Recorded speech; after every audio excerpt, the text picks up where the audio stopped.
امام اہل سنت مولانا شاہ امام احمد رضا فاضل بریلوی، جب انسان اس حد تک جاتا ہے نا دین کی خدمت میں، پھر اللہ تعالیٰ اس کی حفاظت فرماتا ہے، پھر اللہ اسے کرامات بھی عطا فرماتا ہے۔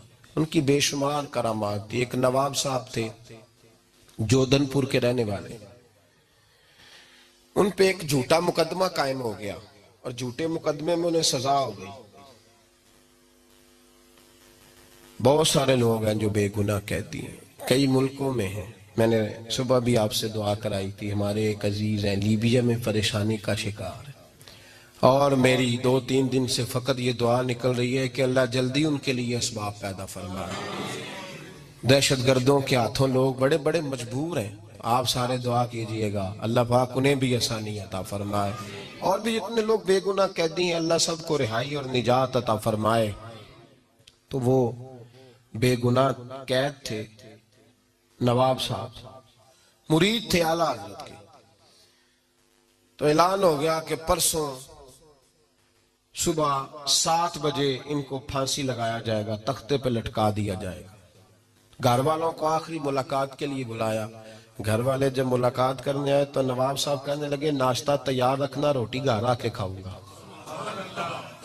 ناشتہ تیار رکھنا، روٹی سویرے گھر آ کے کھاؤں گا۔ منم غلام میں علی حیدری ام قادری دم سے احمد رضا کا میزنم، تیار رکھنا، روٹی گھر کھاؤں گا۔ انہوں نے کہا جناب آپ کی پھانسی ہے سویرے۔ انہوں نے کہا میں کہہ رہا ہوں روٹی گھر آ کے کھاؤں گا۔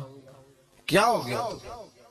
بچے پتہ کیا کہہ رہے ہیں؟ بچے ان کے بیٹے جوان کہنے لگے ابا جی کا کوئی ذہنی مسئلہ بن گیا۔ بندے کو پتہ ہونا سویرے مر جانا ہے تو اس کے حالات اس طرح کے ہو جاتے ہیں۔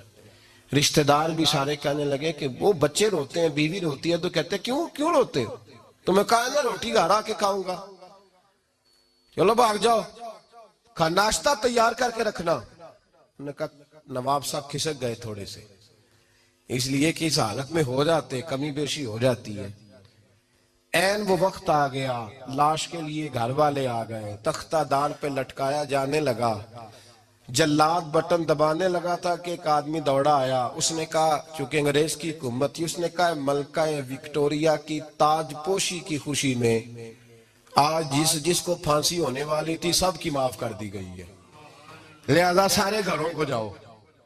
وہ نواب صاحب تخت سے اترے، بیٹھے بگی لاش لینے آئی ہوئی تھی، 2 گھوڑے، وہ بیٹھے، لوگ ان کے دروازے پہ اکٹھے تھے کہ میت آ رہی ہے۔ کہا بیوقوف، وہ کل نہیں کہا تھا کہ ناشتہ گھر آ کے کروں گا، ناشتہ گھر آ کے کروں گا، کل نہیں کہا تھا، کیوں تماشا لگایا بین کرنے والی؟ چلو لگاؤ دسترخوان۔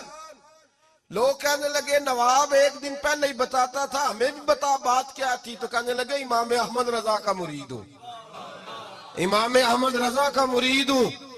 کل میں نے رو کے کہا حضور میں لوارث ہوں کہ مجھے پھانسی لگ جائے، بے گناہ ہی لگ جائے۔ اعلیٰ حضرت رحمت اللہ علیہ میری خواب میں آئے تو کہنے لگے کیوں پریشان ہوتا ہے، تجھے پھانسی نہیں لگے گی، تو ناشتہ گھر آ کے کھائے گا۔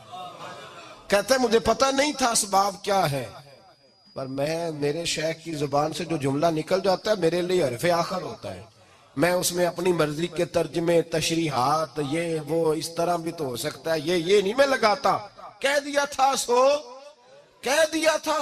اعلیٰ حضرت رحمت اللہ تعالیٰ علیہ کو یہ کمال اللہ پاک نے عطا فرمایا کہ ان کی زبان سے جو نکل جاتا تھا رب ویسا فرما دیتا۔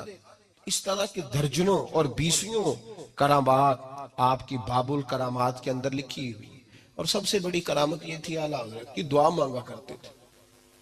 سجادہ نشینوں کو دیکھتے نا تو دعا مانگتے، کہتے ہیں اللہ میری اولاد میں 500 سال تک علم باقی رکھنا۔ کتنے سالوں تک؟ 5۔ بریلی شریف کے جو صاحبزادے ہیں نا ان کو اجازت نہیں اپنے نام کے ساتھ صاحبزادہ لکھنے کی۔ آپ جتنے بھی صاحبزادے آتے ہیں یہاں بھی الحمدللہ کافی کی، کسی کو حضرت صاحب صاحبزادہ لکھنے سے منع کرتے تھے، فرماتے تھے صاحبزادے نہ بنو، بندے دے پتر بنو۔ اکثر فرمایا کرتے تھے، فرماتے تھے بندے بنو، صاحبزادے وہاں اجازت نہیں، مزاج ہی نہیں۔ اعلیٰ حضرت عالم ہوئے تو ان کے بڑے بیٹے بہت بڑے عالم ہوئے، چھوٹے بیٹے اتنے بڑے عالم ہوئے کہ ہندوستان کے سب سے، اور لوگ تو تاریخ بھول جاتے ہیں نا، اعلیٰ حضرت کے چھوٹے صاحبزادے مفتی اعظم ہند جب سجادہ نشین تھے تو ضیاء الحق کے زمانے میں پاکستان میں ایک بحث اٹھی کہ چاند نہیں نظر آتا، وہ اس طرح کرتے ہیں کچھ لوگوں کو جہاز میں بٹھاتے ہیں تو 38,000 فٹ یا 40,000 فٹ کی بلندی تک جائیں اور چاند دیکھ کے آ جائے، اگر نکلا ہوا تو ٹھیک ہے۔ اب اس پر بحث ہونے لگی علماء کے کہ جائز ہے کہ نہیں، اوپر جا کے دیکھ آتے ہیں عید کا یا رمضان کا چاند۔ تو جب کوئی مسئلہ حل نہ ہوا تو پھر بریلی شریف حضور مفتی اعظم کے پاس فتویٰ بھیجا گیا۔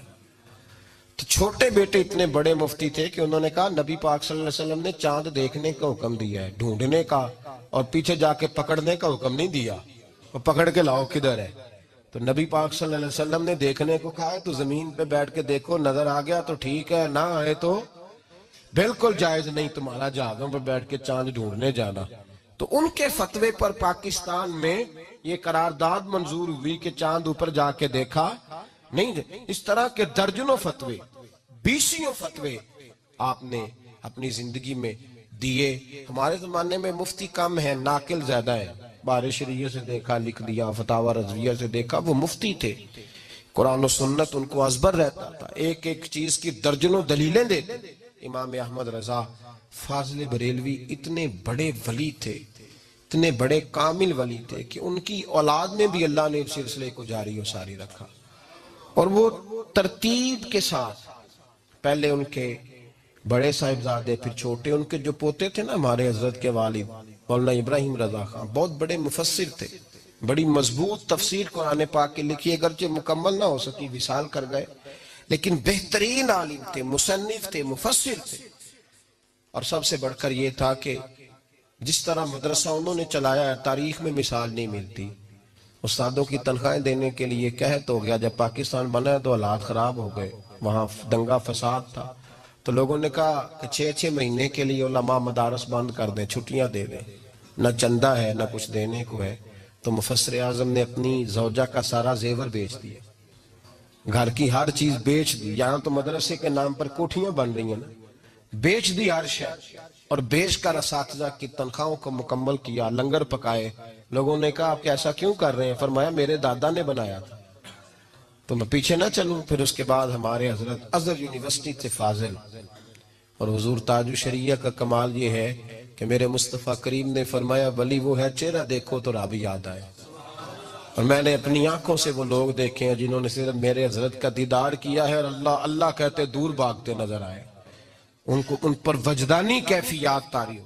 اور اس کے بعد بھی حضرت کے صاحبزادے بہت بڑے عالم، بھتیجے، بھانجے، نواسے، پوتے، اپنے خاندان میں علم دین کو راسخ کیا ہے۔ بھائیو، ہمارے بزرگوں نے بہت بڑے کارنامے سر انجام دیے۔ مجبوری یہ ہے ہم لوگوں نے نہ کبھی اپنے بزرگوں کو پڑھا ہے، نہ سیکھا ہے، نہ اس طرف توجہ فرمائی ہے۔ اپنے سلاسل کو مضبوط کریں، جہاں بھی آپ مرید ہیں تعلق رابطے سے رہتا ہے، رابطہ نہ ہو تو حضرت علی فرمایا کرتے تھے جو اپنے ہوتے ہیں وہ بھی بیگانے ہو جاتے ہیں۔